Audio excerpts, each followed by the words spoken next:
All right, welcome everyone. We're Semblance of Sanity. I'm Caleb. I'm Jacob. And we're here for Mushoku Tensei, Season 2, Episode 18. Oh my god, it's happening. It's a turning point. It's a turning point. Everybody stay calm. I turn. Yeah. I point. Holy shit. Like, yeah. What are we in for exactly? I don't know. Everything's been going... Turns. A point that turns. Everything has been so happy that I don't want it to all get thrown upside down. Well, you know, like there's a part of me that hopes just that it's just Eris, It's but just like, gonna stay on the x-axis, you know. It's just gonna. I think whoop. I think we are about to get a letter with some bad news. Mm-hmm. Maybe even more than that. I would love, personally, to have something that shakes us out of the, you know, my magic academia right, for a little bit. I think that we're at that point where an Certain adventuring party being summoned to go out of the school makes a bit of sense. Yeah. And also having the automaton be kind of like maybe the thing that is like part of it. Okay. When I was thinking in between last episode's recording and this one, I was thinking like, well, what are the things that are kind of left open from within this kind of, you know, recent, you know, arc of things? And the automaton I could see being it. And it's that it ends up giving them some kind of clue or some kind of info or something like that, you know? All I'll say is if this episode cold opens with the man god, fuck that guy. I think it's going to cold open, like, into something that will then lead to something that then the man god will. Oh, you know, okay, sure. You know, not like right away. Right. Like, it's going to take, like, 5 minutes. The man god will be like the thing that happens right 6 before minutes. the OP, you know. No. I think we're going to get something that will have, because of Rudius thinking about the past in his previous life, it's the thing that kind of is just enough stuff to be like, hello. Remember being in this body? Sure. Fucking sucks, doesn't it? Let's go. Let's go. I'm ready. Let's do this. Y'all, without further ado, let's get into this. Hey. Nice. Yeah. Oh. She's finding her place. Yeah. Mm-hmm. Yeah.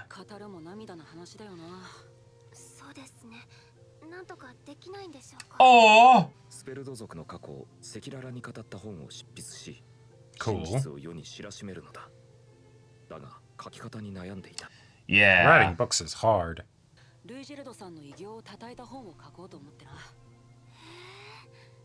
Yeah, that's about it. Yes. Oh, Yes. this could be a bonding thing for them. I love it.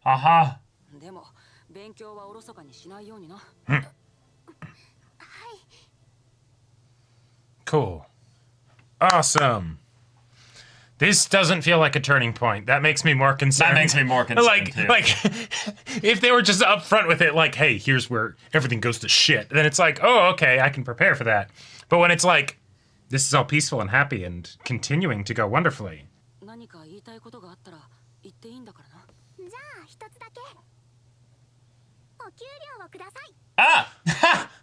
Yeah, that's... Yeah. Makes sense. I demand wages.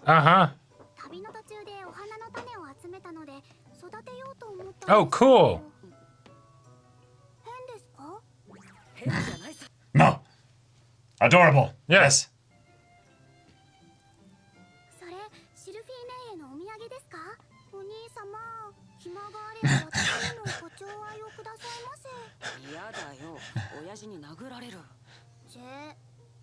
I thought she was just talking about, like, buy me stuff, too. That is what she was talking about. Yeah.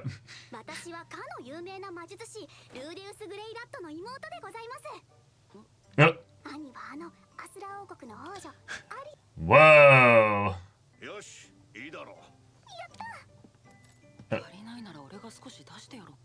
You don't need to, you know, resort to the negotiating.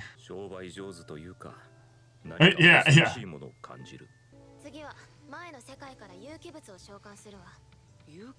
All right.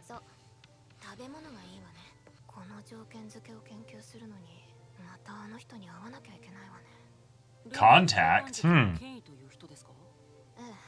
灯火の精霊の召喚魔法陣よ。明るい光を発しながら術者についてくるの。まあ、時間が経つと消えちゃう。Oh, that's convenient. Okay. All right. 限定品と言われて心が躍る。Yeah, yeah. 次の実験に成功したら、今度はもっとすごいのをあげるわ。Oh! Oh! ザノバはついに自分なり Amazing! Okay, I'm imagining that Julie ends up like running a D&D campaign for Yeah. them. ルイジェルドと共に妹たちを送り届けてくれたジンジャーはその後再びザノバに仕えることにしたのだそうだ。しかもジュリに作法を教えてくれている。 Nice. Cool. Yeah. ザノバ様の母君より直 Ah! にザノバ様のことを頼まれたからです。その時私は誓ったのです。粉骨最新ザノバ Very dedicated. All right. 世に配下はおりません。最後の一人はロキシーの人形と交換いたしましたゆえ。いやー、いい取引でした。 Oh my god. Oh my gosh. 外部から魔力を送って体内の魔力を相殺するんだ。完璧に抑え込むまでには Whoa. Okay. 数倍に伸ばすことができる。つまりはエリナリーゼの呪 Cool. Everyone's making advancements in their own kind Yeah. of magical goals right now. ダサいことです。そうだ。でも一応 Oh my god! It's a chastity belt! Yeah. A Holy magical shit. chastity belt! それじゃあ一日に実験できる回数が限られるから君の魔力で Oh my god. Incredible. This is so Yes. silly. I fucking love it. トレーニングをして朝飯を食って This entire time he's wearing it. 学校に行ってみんなに会ってそれぞれの研究の進捗を聞いて Nice. We're having a little montage before we set up the way in which everything just Right. grinds to a Yeah. halt. God, I forgot that this is a turning point episode. こういう生活を幸せというのだろう。 So now let's rip it Now away. let's destroy it. Yeah. ただいま。 Oh. Oh, I think you were right, Caleb. こんな早朝に何かあった。 Oh, wait. Hang on. ほら、シルフィーネ、勇気を出して。 Yeah, she's pregnant, isn't she? 僕、 Ah! She's pregnant! Oh, shit! それでね、ちょっと体調も悪くて、多分おめでたですって。触ってみてもいいか。あ、はい、どうぞ。 Oh. シルフィー、ありがとう。ありがとう。 Yeah. ごめん。 I don't know. Yeah. なんかさ、うまく言えない。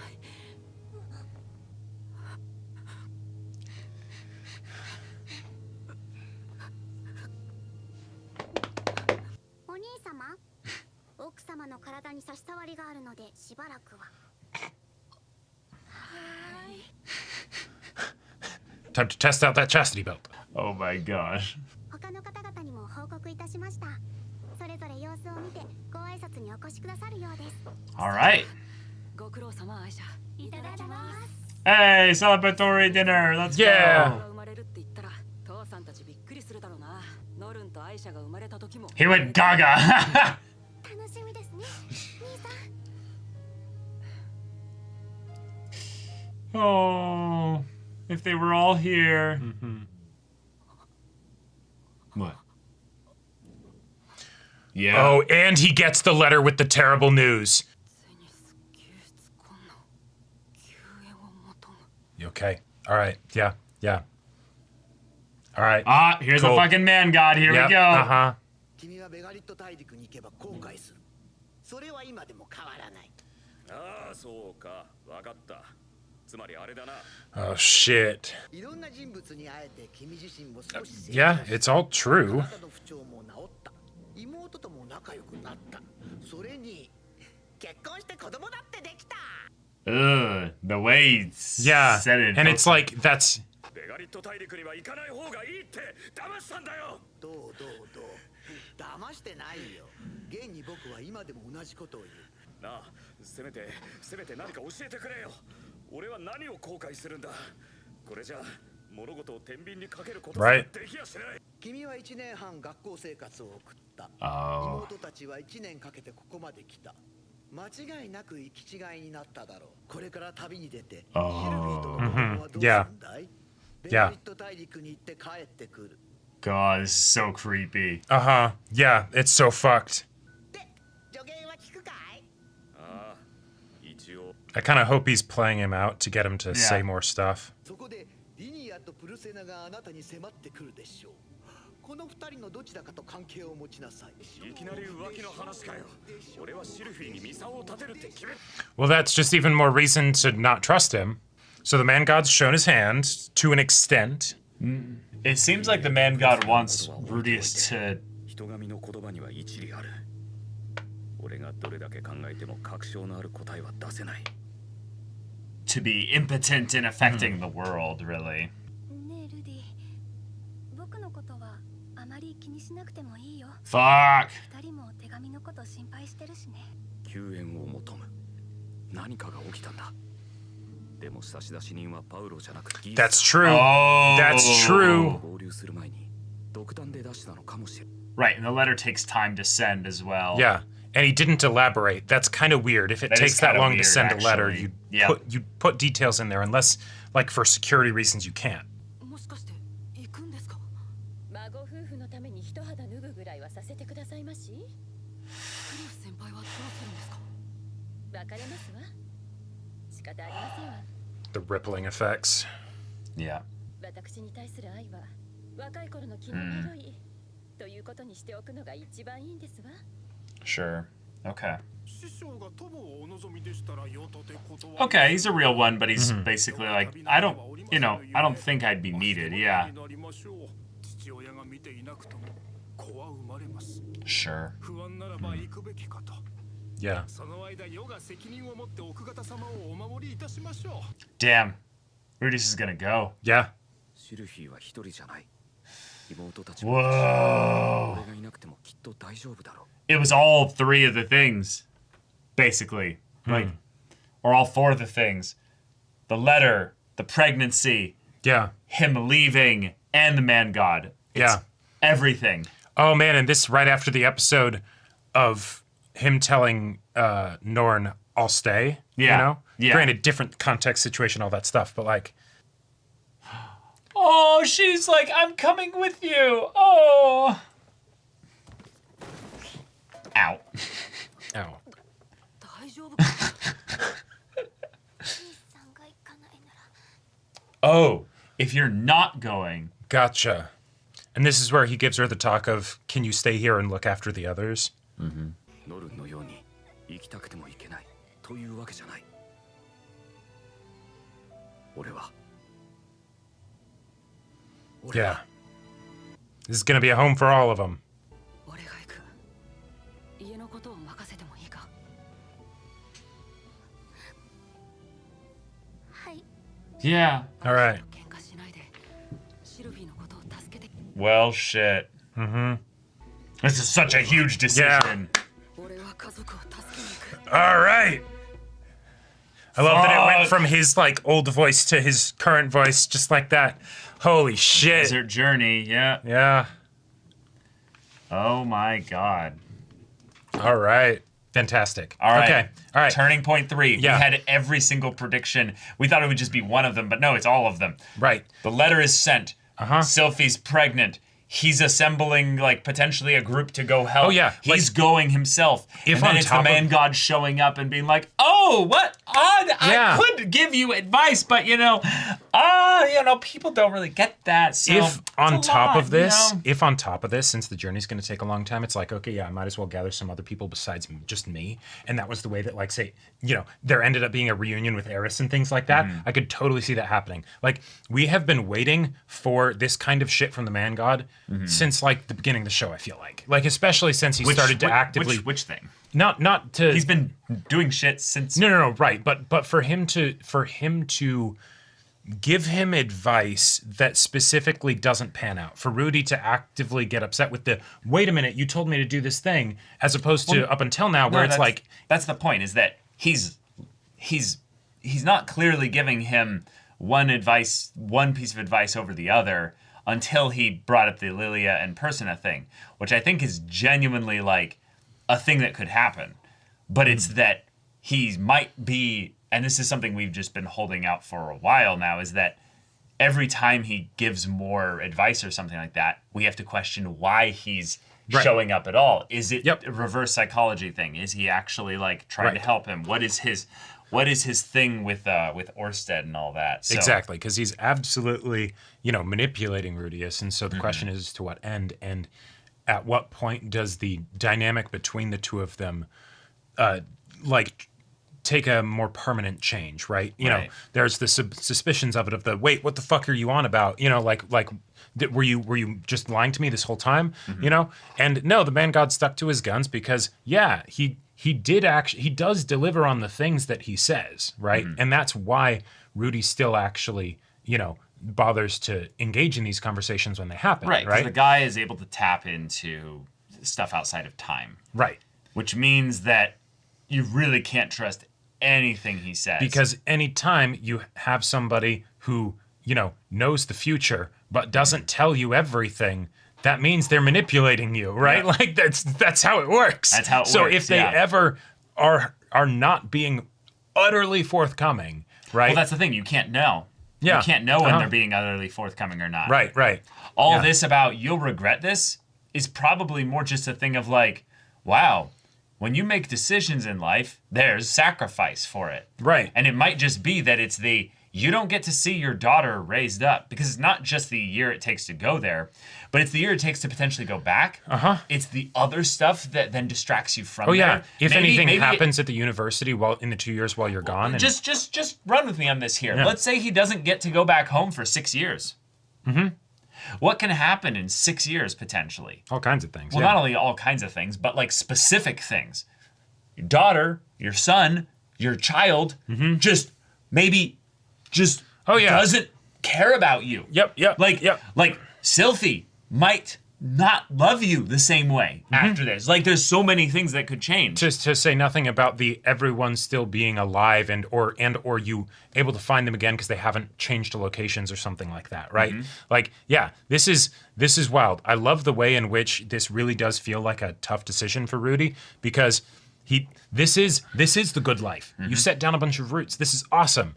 Oh shit, but my parents might be in trouble.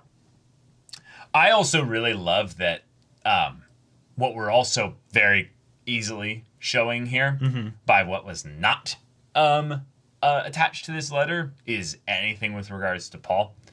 Anything that this actually was from Paul.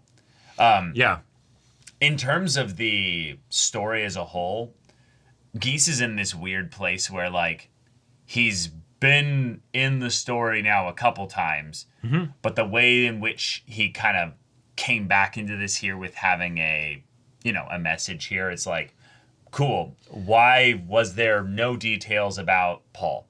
Why were you the one sending the letter? On top of the general suspicions that we had about him, from the sort of just the, okay, there's the vibes of there's something more to this guy, and then he randomly decides to go to the continent where Zenith is. Yeah. In the search for her. Yeah. Yeah. Okay. It feels convenient. This is also one of those things as well where if we think about what kind of grander narrative is being told here, obviously this is a story of Rudius's life. Like we're gonna tell his whole story here. This is a grand epic. We've had massive time skips within the story, meaning that there's going to be big chapters of Rudius's life where we'll get into the details, and then others where we're going to be like, and we skip a year or 2 or 3 or 4 university or 5. life was pretty good, Yeah. But the idea of travel, the idea of all that time, being brought into this here, Rudius is going to regret this because the man god has seen literally that future, like has seen that thing there, meaning that it's not just a future scene, but it's again the possibility of maybe the man god sees the actual future. It's not about this is what could happen, and he can see like 15 potential futures. It's no, this is a turning point because it all lined up just right here. Oh yeah, they could, like, the story, I would not be surprised in the slightest if the story at some point did the reveal that basically the turning points were not just a thing of like talking about the narrative to us, the audience or something. Yeah. But it's literally like within the Man God's like timeline plot line thing. Yeah. That's a turning point. And so, yeah. I avoided this future. I avoided that future. I avoided this future. Just like, you know, Roots in a visual novel or something like that, right? Like it very much feels like that. You are now on track for a different ending, you know. And I love it. It's very engaging and the it keeps the mystery and excitement yeah, up the for tension the larger narrative. Exactly. The tension that the Man God brings into the story is fantastic. And so, you know, while I absolutely hate him and despise him, I also love his, you know, trickster nature, gods as a trope are just such a fun thing to have in stories if they're done well. They allow for us, the audience, to be kept in the dark just as much as the protagonist is. Yep. But we get that kind of intrinsic extra meta knowledge because if you've experienced trickster god types in narratives, you know generally why they do these kinds of things is that they have actually limited power. Sure. And they have to mess with mortals. They have to basically get in and get their hands dirty, pushing things softly or in some ways very overtly. Well, otherwise it doesn't end up going well for them. Yep. And with how his encounter with Orsted went, it very much gave me the vibes of the Man God is unwelcome. And to the degree that anybody who's even interacted with them, it's the, all right, Orsted, you know, kills on sight, right?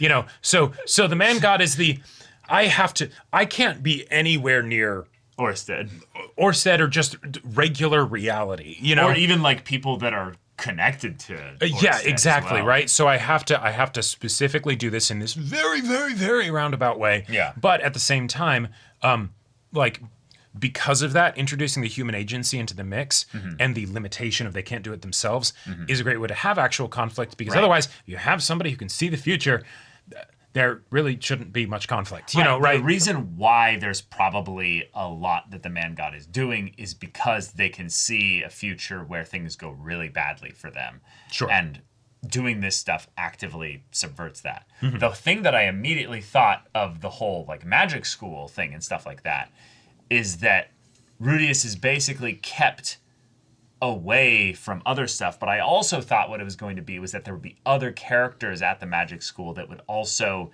be kept there by his presence as well. Sure. So the idea that even with what's going on with Ariel, now, oh shit, think about it, Sylphie's not going to be a guard for 2 years.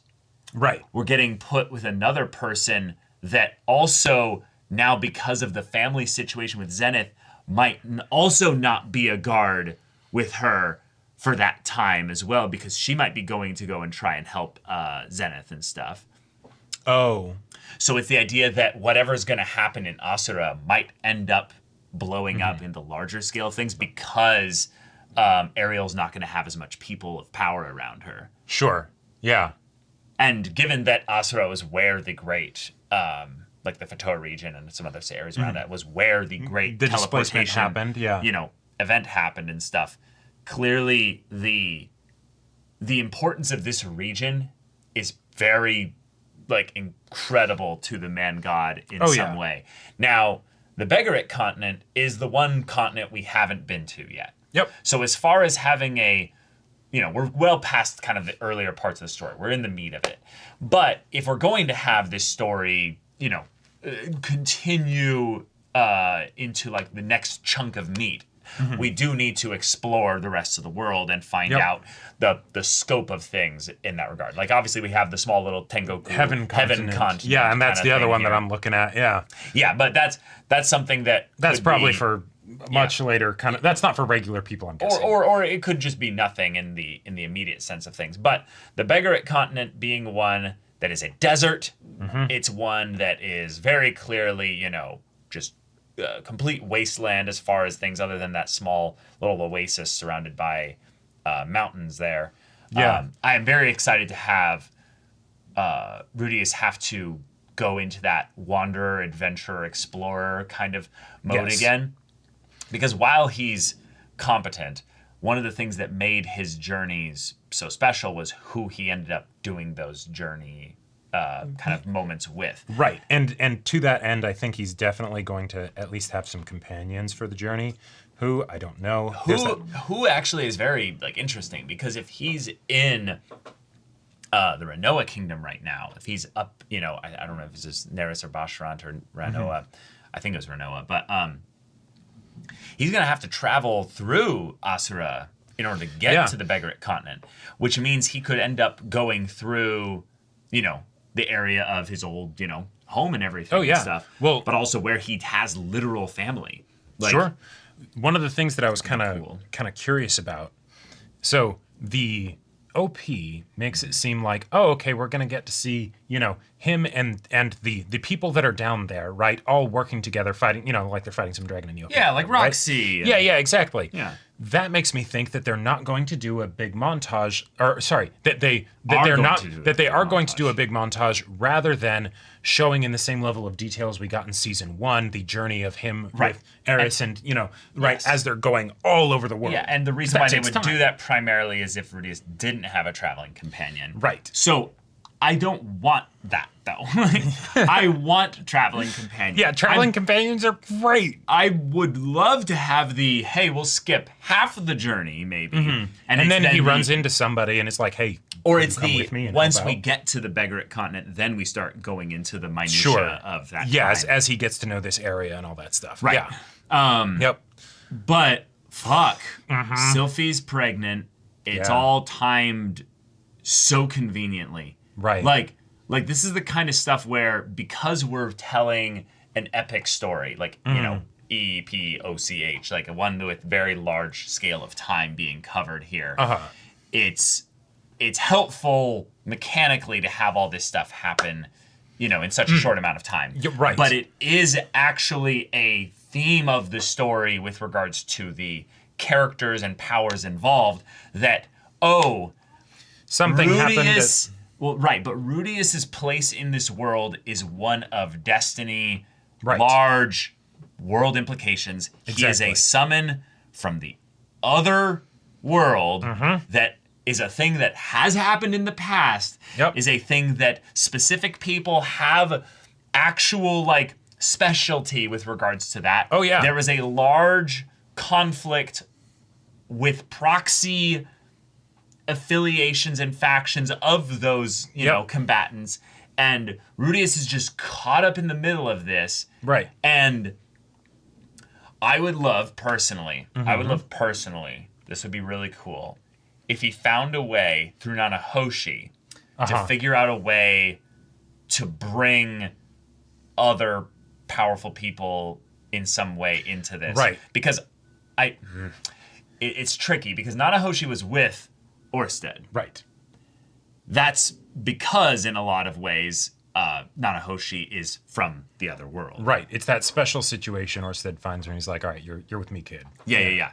And it's probably the keep your friends close and your potential threats closer. Right. It's the, you're not an enemy, but, Right, but I'm going to make sure your butterfly effect is small. Exactly. Yeah. Right. Mm-hmm. So the idea that also Nanahoshi mentioned that she was going to, talk to her contact with regards to summoning magic. There's totally that part of me that's like, what if the way in which maybe either the man god is lying or the man god is incomplete information. Maybe he doesn't know about Nanahoshi and all that stuff because Probably there are some not. gaps that he doesn't want to inform Rudius of course, right? Sure. And then she's like, actually, I think we can figure out teleportation and I can just send you there. Right. So notes with regards to the wicked dragon god Orsted, he does have a thing for people getting reincarnated and stuff. Right. He has also the timeline sight potential kind of stuff there, which draws him into direct conflict and parallel with the man god. He is the strongest being in the world fighting wise. He has 4 different curses on him. And he has a natural thing that makes him hated and feared by all living creatures of this world, which is why him and Nanahoshi are separate or exempt. Well, right. But the idea that they would, completely not have that there. So that's that there. The man god has apostles, like people that are actually like Well, in service to him, or at the very least are kind of like Rudius. Maybe. and what I'm guessing, since they mentioned that the mass teleportation event, that was the blowback from some other thing. Yes. Is that it was a mass summoning, right? Yeah. And so that's, we're going to have a bunch of other, isekai protagonists basically that Rudius is going to have to go up against probably at some point. Right, and it could be any level of like variation within that kind of style of thing. Exactly. But yeah, at the very least, this is something that went outside the purview of. It was chaotic. I mean, just to put it simply, it was so chaotic that I would be surprised if either Orsted or the Man God were in complete control of the effects regarding it. Maybe made this thing happen potentially, but I highly doubt it was intended to go exactly the way it did. And that's where I would love it if at some point Nanahoshi's teleporting stuff doesn't necessarily trivialize similar. Right. But at the very least mitigate some of the more binary confidence of the Man God, where it's you do this, but guess what? We're able to, send messages to you or something like that. Or, whatever, right? To the point where it's yes, you're going against what the Man God said, Rudius, right? And maybe he's reverse psychologying you because he actually wanted you to the whole time or something like that. Who knows? But at the very least, maybe you don't have to trust everything he says, not just because you think he's deceiving you or manipulating you, but because he doesn't actually have everything. And then that's how we can, even more so give agency to Rudy as this big force in the world that he sort of represents and is, hence why the Man God wants to manipulate him. But, yeah, this is very fun. We had some notes here. I don't remember where we got when those names were mentioned, but yeah, we have notes of 2 other Japanese names. Right. That would be other, Yeah, we'll have to go back and look at that stuff there because I believe that was at the end of season 1, somewhere around there. Something like that. Because remember, we did end up going through the Milis continent, where we ended up bumping into a lot of people that are from the kind of the Holy Land, basically. Right. And I'm guessing that's where that was from. Yeah, it probably, I want to say that it would have been something where the reason that it was brought up was because they're names that don't fit. They don't fit in the world, right? Yeah, exactly. So that's how sort of the information got to us / Rudius. Nanahoshi's existence informs a lot of the way that we can perceive the world, in that people's names are very intentional. There are intentionally no Japanese names strictly amongst the people that are naturally from here. Yeah. So okay. I want to watch next episode so bad. Begarit is his next goal. Yep. Just gonna double check to make sure that MyAnimeList might be going. Yeah, she's like, you're right, you should stay here. Oh, right, so there's his companion. Yeah, so don't tell me you're going, MyAnimeList. And then she's like, let me do something for my granddaughter's family. Right. Yeah, she's going to break up with Cliff. Right. So this could be his traveling companion. That's true. And, nothing against she might have just left ahead of him, though. Possible. But nothing against MyAnimeList. I could still see it being something where we montage through his trip with her. I think one of the things that would be very interesting to have also brought up here as well. The Man God mentioned that he should wait until the next mating season for the Beastkin, and he should take, sexually, basically, one of them as a partner, basically. Right. Now, there's ways in this world that they could have this work because it's they're already kind of in service to him. So it's the thing of where, Sylphie, I am not beholden to do this, but I am going to communicate with you exactly what this entails. And that would then make it not cheating, because Sylphie could consent to it. But the thing I actually am more potentially concerned about is the idea that he brought that up at all, which then makes me think, okay, so then at what point in the story is Rudius going to potentially have relations with somebody else. Because I think it's more the idea of, I know you're not going to do this. I know you're going to go to beggar it. Right. So it's the thing of where what I'm going to put into your mind is the idea of how attached are you to Sylphie? Yeah, are really? you truly loyal? Are you truly loyal? Right. Because if you might not see her for 2 years or minimum, yeah. What's to say that you and MyAnimeList on the trip, I just have to help you. I just have to help you. Obviously, MyAnimeList has no problem getting some time on the trip. But if they're in a place where there's just not a lot of people. Right, like, well... I'm just doing this to help her. Yeah. Right. I think, so with the man god saying that, that was probably that seemed the most manipulative of all the things he said, other than but then what about the baby? Because... Because it very much seemed like now he knows he's going to go to right. Margaret. That seems like the man god isn't paying attention. Right. Not really. Not to the way that Rudy's been changing. Or he's calling out specifically you haven't really changed. You don't really care about these people. You're just doing it to get your rocks off. So you can just go and have one of the beast kids. This will make you awesome? happier, yeah. Yeah. Right, like, and so maybe it is some element of where he's wanting to have Rudy make little compromises and show the way in which, don't care about how your actions impact other people, because I will give you the things that you want. Yeah. Which from a thematic standpoint with the story, I still love that, because it's that's temptation. It's a temptation, and it's another way to showcase how much he's grown, right? Yeah. And that would be the thing that he would absolutely desire. Oh, he absolutely would. The man god effectively is the meta of the visual novel, right? Yes, he is. And that's fantastic. But if the man god is being real smart, he would probably know that wouldn't work, and so that's why I think he wants him to. Right. Do the right? That's the thing that he says to like because if the man god is open about being a trickster, and maybe this is going too deep. Okay. If the man god is open about being a trickster, then that inherently would make Rudius less trusting of him. But that's the thing. He's not. That's to us. We know he's a trickster. I think with the way he's interacting with Rudy, he's helped Rudy. No, Rudy right. is many times thus far. No, yeah, but he's not doing things to try and make it so that Rudy isn't suspicious of him. He's trying to do things so that way Rudius still listens to him, even though he's suspicious of him. Right. But that's something I don't think the man god really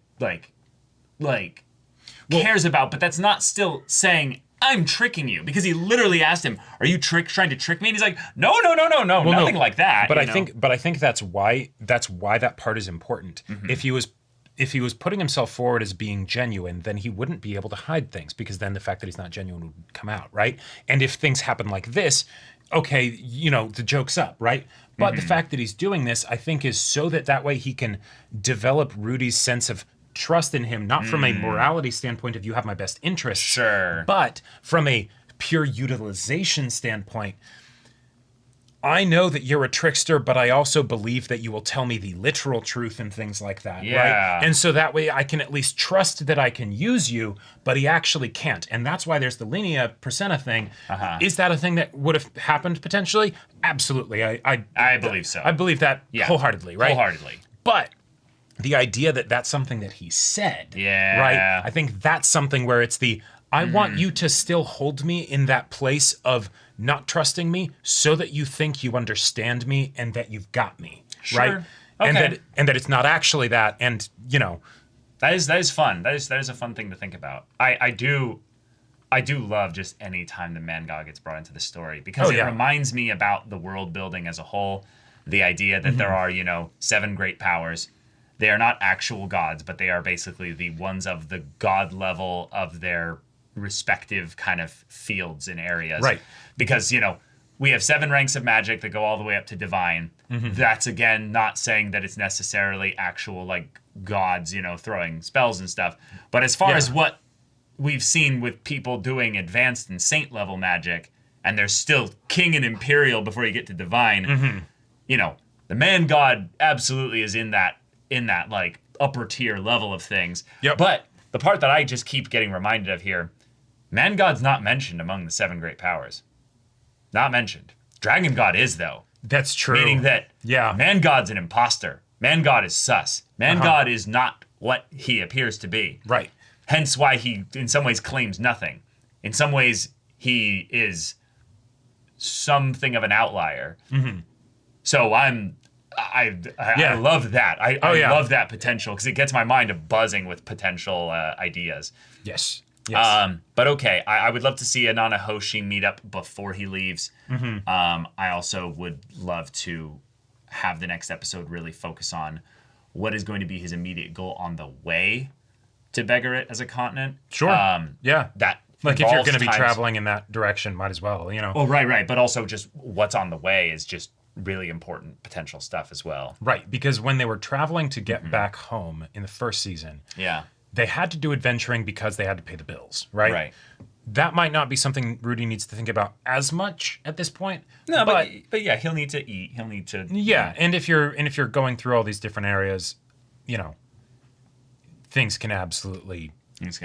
Things can happen. So another thing to posit out here. Yeah. I liked that this season, this section of Mushoku Tensei, has kind of given a lot of focus to the political, royal succession side of things within the Asura Kingdom.